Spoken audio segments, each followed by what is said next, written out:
Hi everyone, thanks for joining me again. I'm so glad you're here. I can't wait to update you on everything knitting wise I've been getting myself into. Working on 2 garments after I finished my first project, exploring budget yarns for my first sweater, although I'm knitting a sweater right now. We'll get into that. And exploring sock heels too. I've been practicing some sock heels and finishing my first never-ending sock. So we'll get into it. Welcome, my name's Renee, by the way. I'm a new knitter. I started knitting February or March of this year. I knitted a slouchy beret for my daughter. I don't think I have any pictures on Ravelry. I'm Renee PGH, by the way. You'll see that in the details of the video.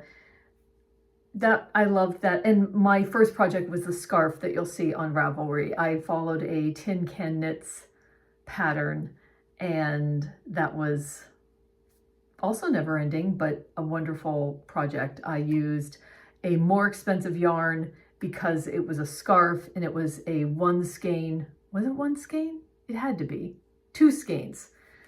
So it was more expensive. I didn't know what I was doing. So I used Malabrigos Rios in a beautiful color and I loved it. It must have been 2 skeins, $16 each.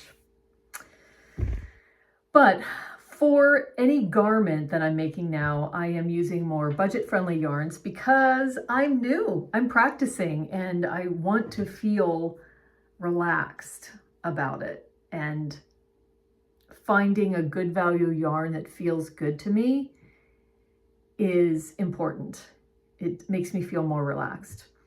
So I've played around with some of those. Because the first 2 things I knit were beautiful wool, then I could tell when I was playing around with acrylics and wool and acrylic blends what I liked. As a matter of fact, now that I'm thinking of it, something else on my Ravelry is the Open Trails vest. That was my first garment, and I knit that in wool ease, which I didn't like at the time I was knitting it, but I have a feeling now I would use it again. I feel like part of it was that the pattern was difficult for me, the increases and decreases, and I didn't understand it based on how it was written. So, oh boy, I'm already all over the place. Sorry, everyone. But let's get into it. First, I will show you how my never-ending sock has turned out.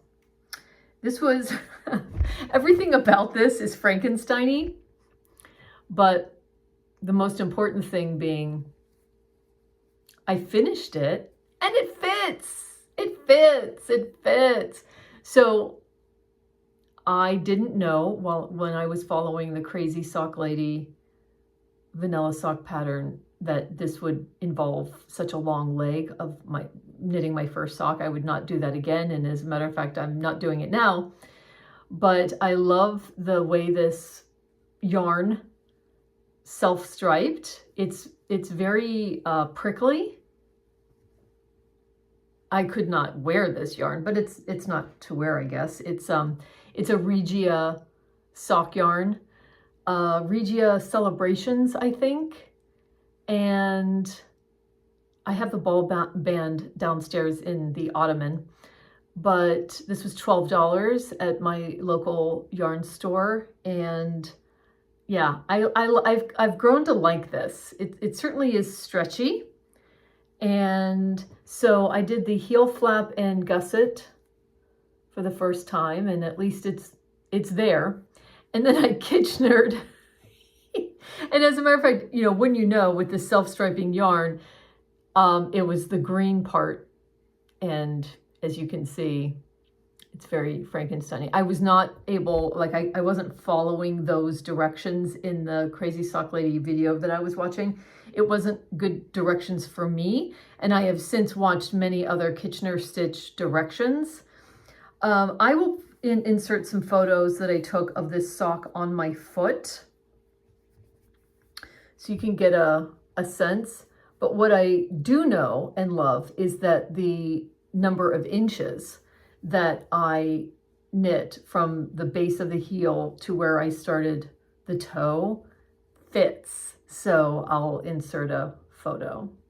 But yeah, and everything feels fine. You know, the heel feels fine. I don't know that, I mean, I will try a heel flap and gusset again, but I've enjoyed now making another heel, which I'll show you in a second. But this is done. I will someday knit the other one. I'm saying someday because now I'm into, now I realize that shorter socks can be knit and then you get to the heel faster, and that's been a lot of fun.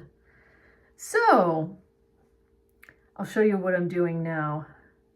I've got to pull this thread back into the inside of the sock, but here's my little guy. Let me get this. This is where I joined in the other one, so I have to pull him back through. But here's my little guy. And I don't know how many rounds this is. I'll have to count again, but feels like it's more than 20, but it might be 20. I'm following another, was I following a pattern? I don't know, 20 maybe, 10 here and then 20.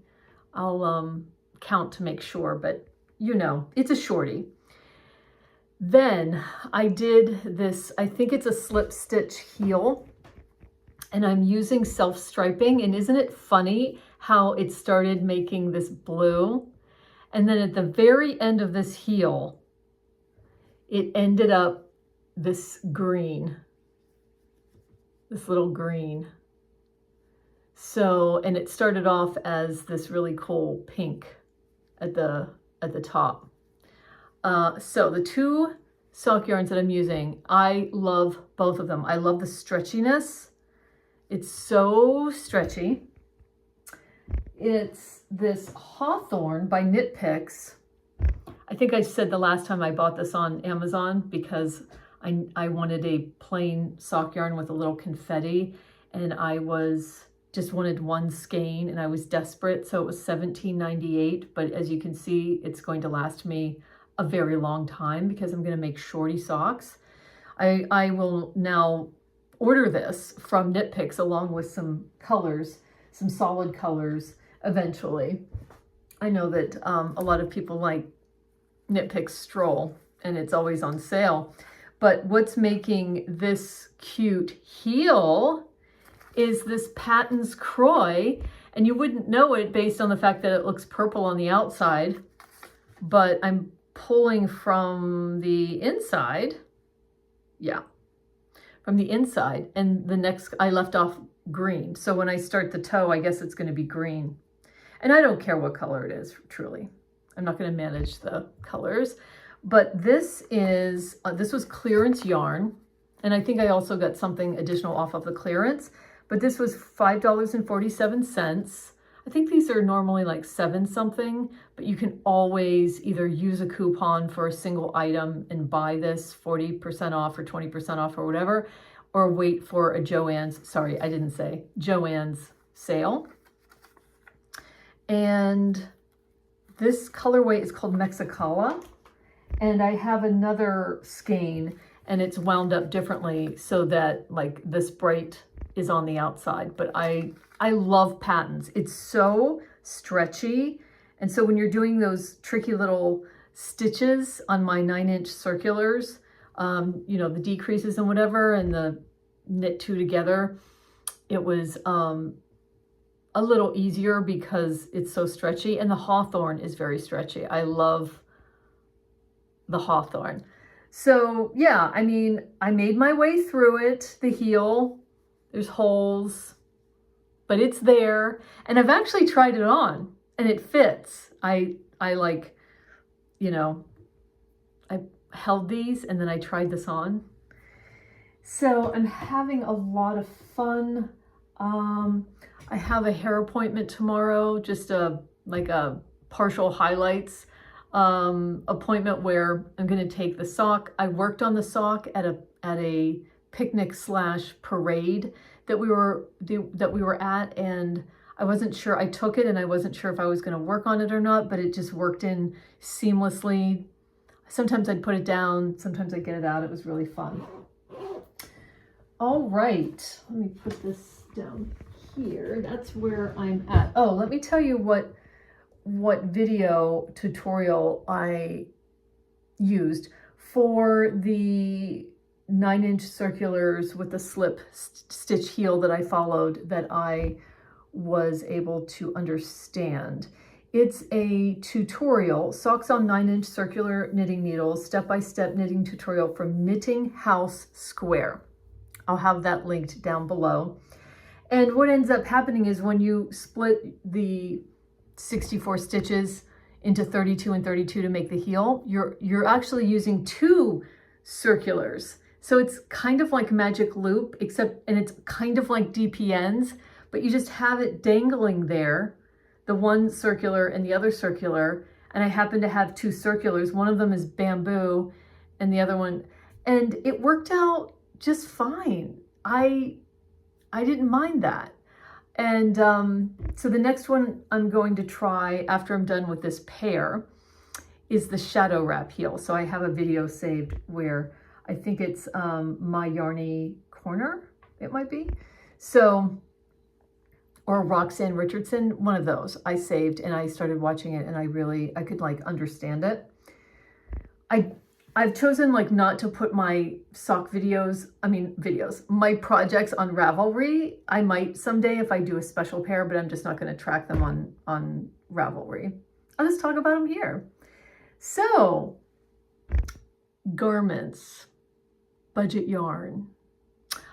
I'll start off with my first work in progress that's not budget yarn, but I got it on a really nice sale, which is why I have it. And that is Purl Soho's Santolina yarn. So this is the Andrea Gaughan Summer Tea. I was participating in the Andrea Gaughan Summer Tea Cow. This is her new pattern. And I had gotten the Santolina on sale, and I didn't need that many skeins. I have 3 skeins, and I have just now started on my second one. And Santolina is 70% cotton, 20% bamboo, and 10% hemp. So they call it bamboo rayon. And I love it. I really loved how it blocked. I went in my swatch. And something happened though when I went back to the body. So I did the knitted down collar. That's why it looks Frankenstein-y. It was very difficult to do as a beginner. And I had some trouble, as I always do, picking up stitches anyway. So this is a little messy here, but it's done. And for me, the most important thing is it's not twisted or it's not super twisted. That was my main focus. Like I didn't want the ribbing to be shooting one shooting off, but it was very hard and it was stressful, and I won't do it again for the rest of the tea. This particular method of a knitted down collar is not for me at my stage of beginner level. I think Petite Knit does a knitted down collar, but she does it differently. I'm going to stay away from them for a while. And then when I connected the shoulder with the front, that's always going to be difficult for me. And it'll smooth out a little bit with blocking, but it's not going to smooth out like a whole lot. What happened though? So I chose to stop doing the body and do the collar. I just wanted it to be cinched in so that when I tried it on, I could really see what the length was and get a collar on. So I did that. When I went back to the body and I put it back on needles,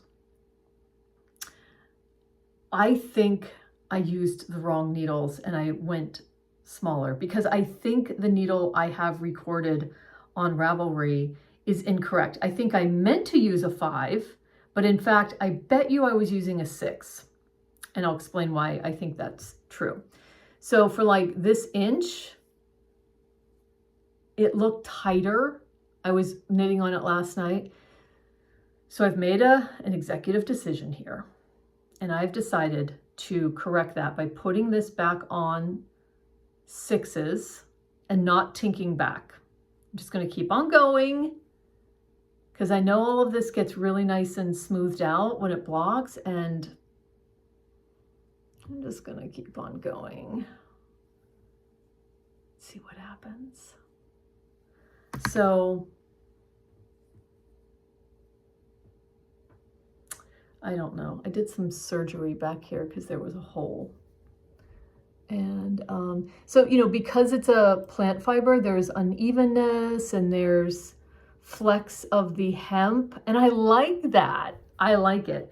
It's very lightweight. This is probably not a beginner-friendly yarn. I wouldn't recommend using a super light. I mean, I love it that it's super light. It's so much lighter than my cotton top, my first top that I knit, but it's probably not beginner friendly because it will show every mistake that you make. It is not forgiving. That's really what I mean. But anyway, whew, my goodness gracious. So that's going on. Lots of new techniques learned. I mean, I'd never done a design where you start with the trapezoid. I didn't know what I was knitting. And then you build up and over, and then you join right here. Oh, I don't know what that's called, but I don't know if I like it. So that's that. Learning as I go what I like and I don't like. I might have mentioned a while ago that I stopped in Hobby Lobby for the very first time when I was stuck in a traffic jam at least a month ago, like a month and a half ago now. And stuck in a traffic jam, the Hobby Lobby was there. I decided I'll go in and look at yarn. I've never looked at yarn at a Hobby Lobby.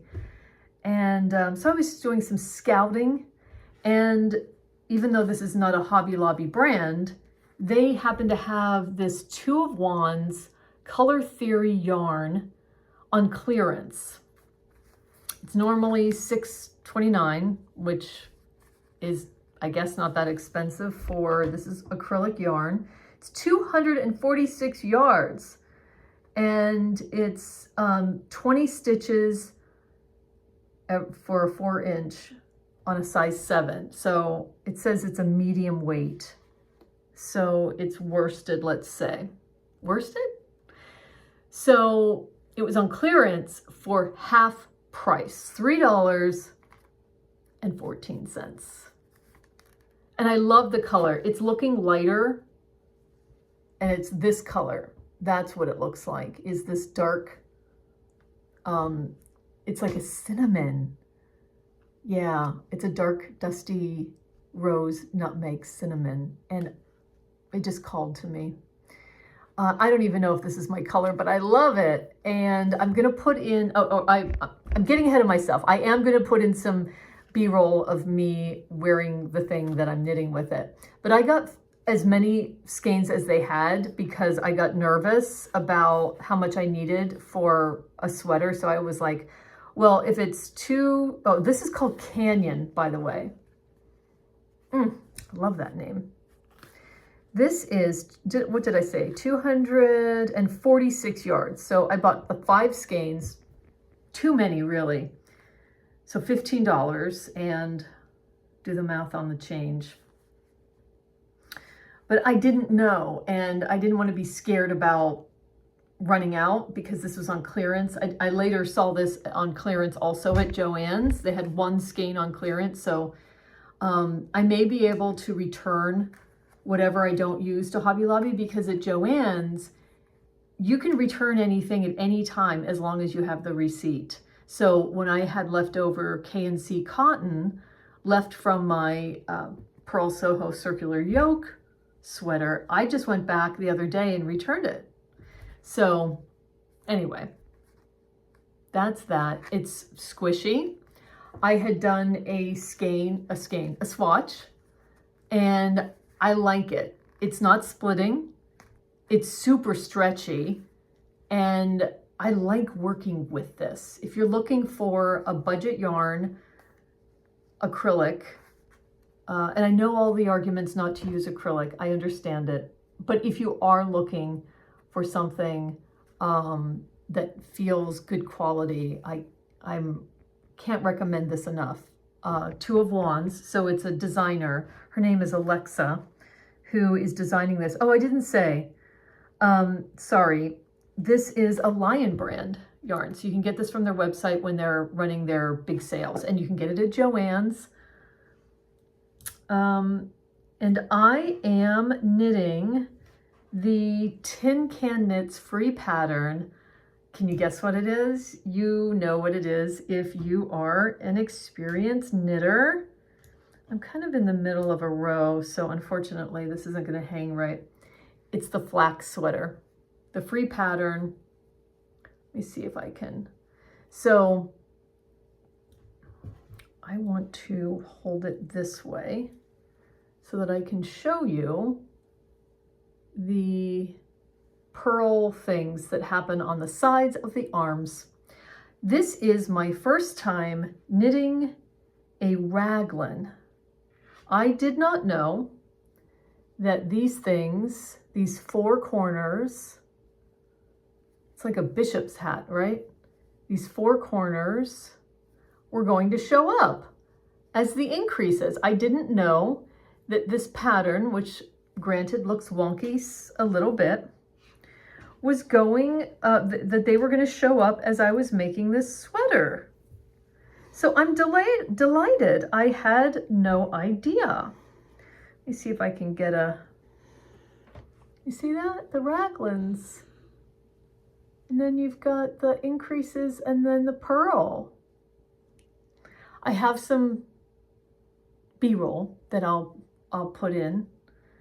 And I don't know if this is my color or not, but I like it, and I like the way it feels, and I'm having fun, and it'll be a $15 or less sweater for me, and I'm liking it. I don't think for me that picking a sweater that's got the purling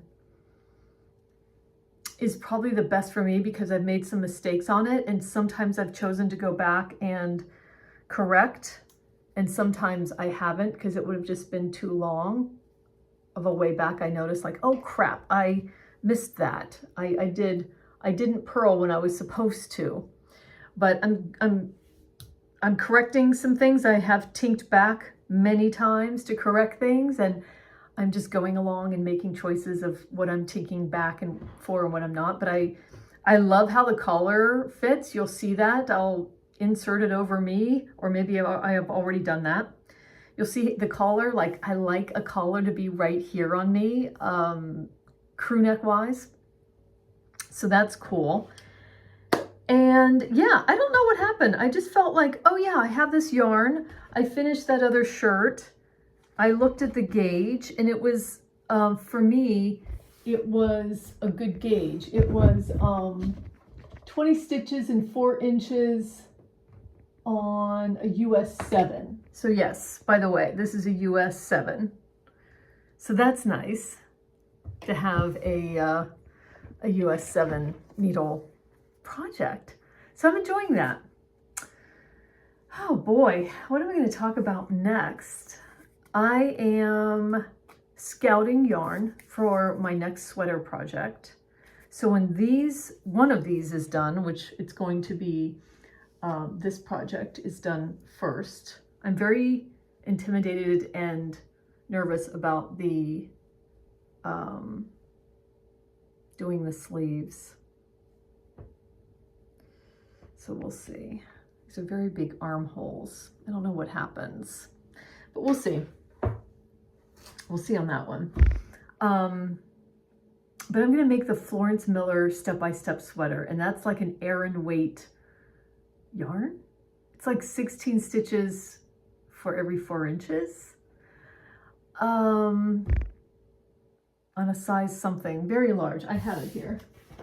let's see, 16 stitches and 20 rows on 5.5 millimeter needles. So let me look in my ChowGoo case. What's 5.5? Ooh, it's a size 9. I don't even own size 9s. That's funny. So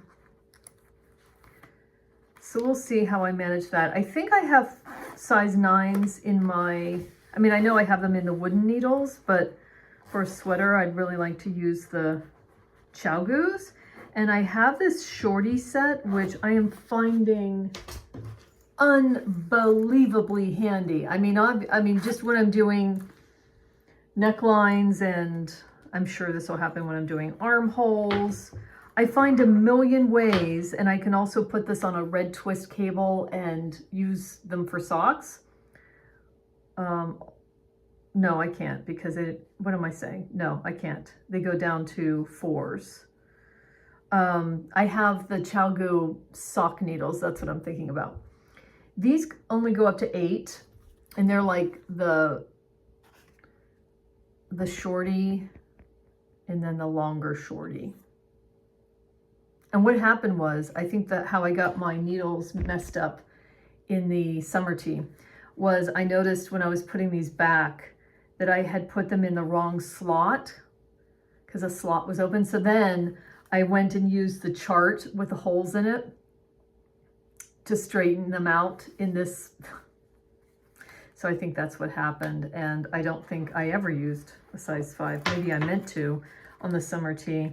But yeah, so I'll have to get some 9s, I guess. Or could I do it on an 8? Depends on the yarn, right? And getting gauge. So yeah, we'll see. We'll see. I'll look at, I've already looked at the Ravelry projects on the Florence Miller step-by-step sweater. But so I'll tell you the yarn that I've been looking at. By the way, one of the things I picked up when I was at Hobby Lobby, I was looking at their, I don't recall which yarn it was, but I think it's also acrylic because I want something inexpensive for the Florence Miller sweater. And I found these beautiful minis. Look how tiny. It's like, how many yards? 65 yards. And this is a weight of, on a US 8, 16 stitches. So I think that's what I was thinking, that I was looking at this yarn and thinking I'm gonna try, this is 99 cents. And I thought, I really like this color. It's looking much brighter than it actually is. It's mustard, which you can see back here. But I wanted to try it and do a swatch, see what my gauge is. And instead of buying a skein to try it out, I just spent 99 cents. So there you go. But the yarn that I have picked out, by the way, that I've looked at, and that I would wait and buy during a sale to make it even cheaper, some yarn to practice with, or maybe just to use, because it's 80% acrylic and 20% wool, and I don't know if I'll be able to make a 100% wool sweater unless it was superwash. I think I can tolerate Barocco vintage, but for now, I'm interested in making something that's going to cost me like $20 on sale. And it's Hue and Me yarn, Hue plus Me, H-U-E, and it's also Two of Wands yarn line by Alexi Tavel. And as I said, it's 80% acrylic, 20% wool. I've touched it, I like it. I'm just trying to figure out what color. And so I'll have a picture up here showing you what it looks like in the skein. I'm at the Lion Brand website, and I've noticed that at Lion Brand, they just had their 40% off sale but I wasn't, like, I didn't need to buy the yarn, so I'm not buying it until they have maybe another 40% off sale. But it's $6.99 a skein for 137 yards. So this is like I don't know, let's just call it 900 yards. It's less than that, but let's say it's 900 yards. So I would need like 7 skeins or something like that. So when it goes on sale, I think, oh, I can't calculate it right now, but I think when I look at the colors in the store, I really, like, I wanted something very classic, like just throw it on at any point in time, really classic. I really like the look of the desert color. That's the one that I'm showing you, and that's on the page. Just classic. You can't get any more classic than that. I really like the look of that. So I think that's what I'll end up with. But somehow, I think, which is it? I think it's the pale tea. Let me see. I don't think it's dogwood. I think it's the Bellini that I keep looking at in the store, and there's something about that that just draws me in, and I might like make a cardigan out of that, because Florence Miller has the step-by-step cardigan, which that will definitely be what I do. To make my first cardigan is to follow a step-by-step tutorial. But so check out those colors, and if you're familiar, also let me know what you think. But those are the colors that you see the most often in the store. They also have a olive green brown, yeah. Yeah, so cool. I was looking for a just a classic color. I mean, eventually I want to make a red, like tomato red something, but I'm practicing first. I just want to practice and get skills, and then I want to make a tomato red crew neck simple sweater with a fine gauge. I am looking at some petite knit patterns. I love the new one, the Seville blouse. I think I actually would get the Line yarn, because I don't think that would cost a whole lot to get the Line, or I think she's holding it with Tin Line, because that's plant-based yarn. The Cloud blouse or sweater is also one that I love. I really want to look for eventually making a boat neck that, I don't know, I'm not into boat necks, but when I see Petite Knits boat necks, all of a sudden the Seville blouse, and there's something else, is it the Cloud blouse that she has, that all of a sudden now I want to do that. So I do want to knit a petite knit pattern. I just want to make some of the beginner items first. That said, I will be turning to making another mitten, fingerless mitten with a thumb gusset. Some of you here, if you can look back on the thumbnails of my videos, you'll see that I have a very Frankenstein-y fingerless mitt that I tried to make from Tin Can Knits. What I will do this time is I will look for a pattern that's just plain stockinette, and then making the thumb gusset, so I don't have to do you're basically doing this, you're trying to do this stitch too on that mitten, and that for me just wasn't working.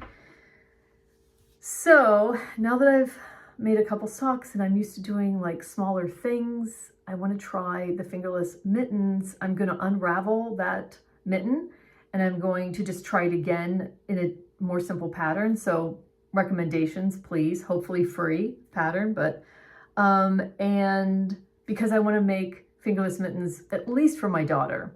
So and I have some superwash yarn, which I'm playing around with because I want to see how much it grows. But I got a $25 bag of multiple colors of yarn from Twice Sheared Sheep. Let me show you.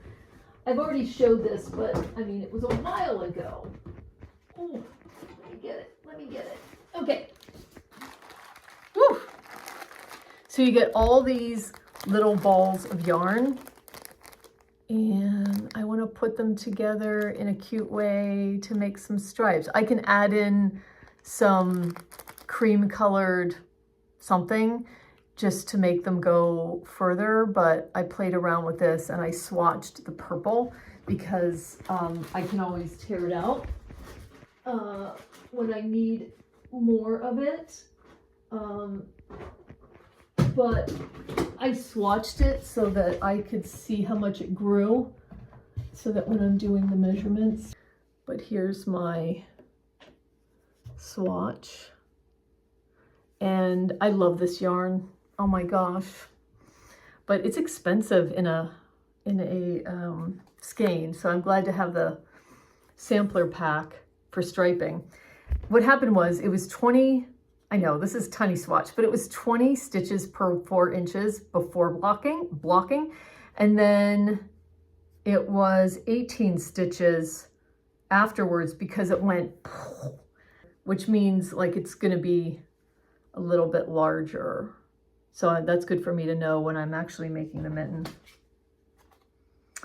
All right, so I talked about future plans, and future plans being that I want to start making and trying some accessories. I do I will be making a hat. I haven't made anything other than that beret for my daughter, which needs a different kind of brim, so I have to rip some of it out anyway. Yeah, let's continue the conversation in the comments. Thank you so much for everyone that subscribed and wants to see more than one video from me. I really appreciate it. I can't wait to continue the conversation in the comments. This is my favorite part about making these videos. I feel like now that I'm watching a lot of knitting podcasts that there can be some, I don't know, negative opinions about budget yarns, certainly about acrylics, and from an environmental standpoint, I get that. But from a beginner's knitter standpoint and someone that just feels better when they're not spending a whole lot of money on items all the time, I really encourage you to look for budget yarns and try them out and use them at your will, because I certainly will be. There's many more that I want to try, and I'm really having fun experimenting with them. It just makes me feel good about being able to make my new hobby go even further, and utilizing the lower cost yarn that's available to anywhere at any time. Just go to Joann's and get it. I'm still somebody that's buying yarn per project, so I'm not buying something because it's less money, but I certainly enjoy the fact that it is, and I'm enjoying the way it feels, and that's the most important thing to me. How is it feeling when you're knitting it? Are you enjoying it? So thanks for joining me, and I hope to see you on the next one.